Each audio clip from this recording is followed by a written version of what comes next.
Jammu Links News Top Stories is brought to you by Tasya Herbals alcohol-based hand sanitizer with neem and aloe vera extracts, helping India fight COVID-19. Separatist leader Sayyid Ali Shah Gilani on Monday announced his disassociation from the faction of the Hurriyat Conference that he floated in 2003 by enforcing a vertical split in the amalgam. In a 4-line letter and an audio message to the media, a spokesperson for the 90-year-old leader said Gilani has announced complete disassociation from Hurriyat Conference Forum. Gilani said the activities of Hurriyat Conference members currently in Pakistan-occupied Kashmir were being investigated by the amalgam for various allegations. 3 unidentified terrorists were killed in an encounter with the security forces in Jammu and Kashmir's Anantnag district on Monday. The security forces launched a cordon and search operation at Khul Chahar in the South Kashmir district following information about the presence of terrorists in the area. The operation turned into an encounter after the terrorists fired upon a search party of the forces who retaliated.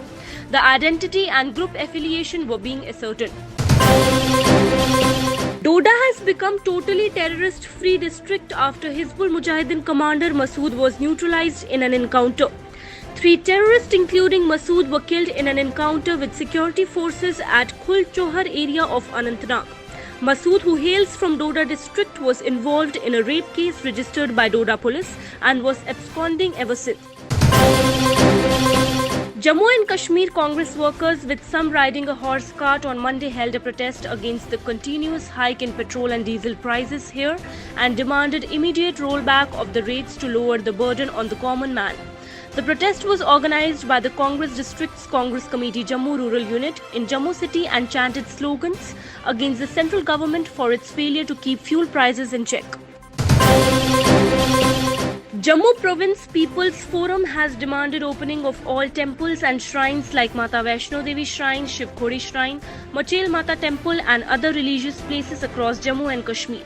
Maintaining that these shrines are not only places of worship but also the only source of livelihood for many families, he added there are numerous shrines in the region which cater to multiple families and local vendors as the only way of economic survival.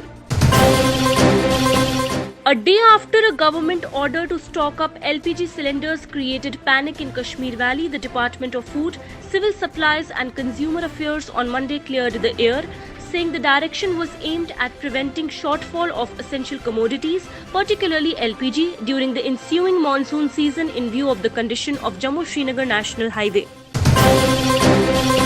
A demolition drive was launched by the Lakes and Waterways Development Authority in Nigeen, Renawari and Greenbelt of Lashkari Mohalla areas, in which 2 second stories and 1 single-story house was demolished on spot. It has been observed that unscrupulous elements taking advantage of COVID-19 lockdown and are resorting to illegal constructions and encroachment. Acting on a special request by the Indian Air Force to speed up the deliveries of Rafale fighter jets, France is reworking the calendar for supplying the planes to India at a faster pace.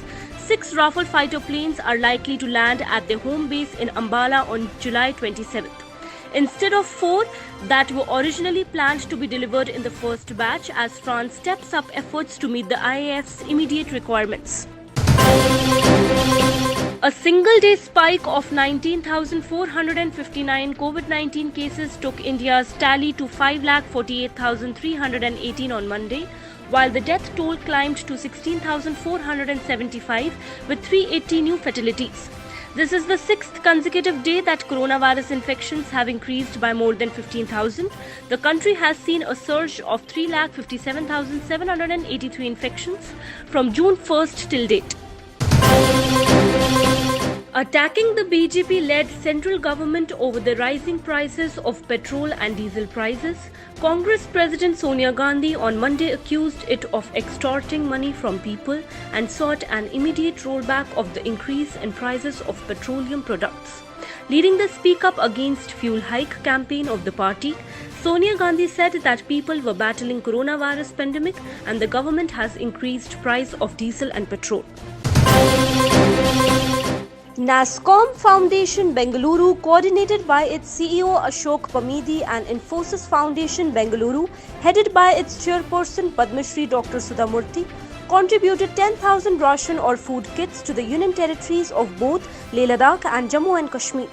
Army Commander Lieutenant General Y.K. Joshi, Northern Army Udhampur, along with his 14, 15 and 16 Corps commanders, actively supported this entire operation of identification and distribution to the Gujjar and Bakarwal community.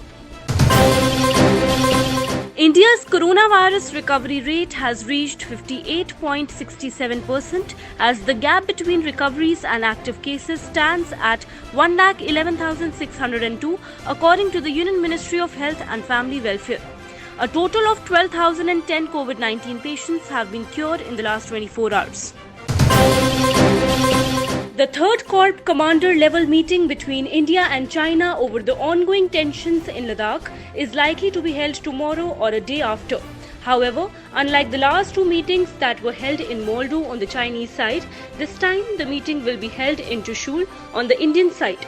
Sources say agenda for the meeting is to take forward the proposals made by the both sides to facilitate a disengagement. Chairman J&K Public Service Commission B.R. Sharma on Monday administered oath of office to the four newly appointed members. Two members, Subhash Gupta and Sameer Bharti, were administered oath at Jammu office, while Syed Iqbal Aga and Shaukat Ahmed Zargar were administered oath of office at Srinagar through video conferencing mode.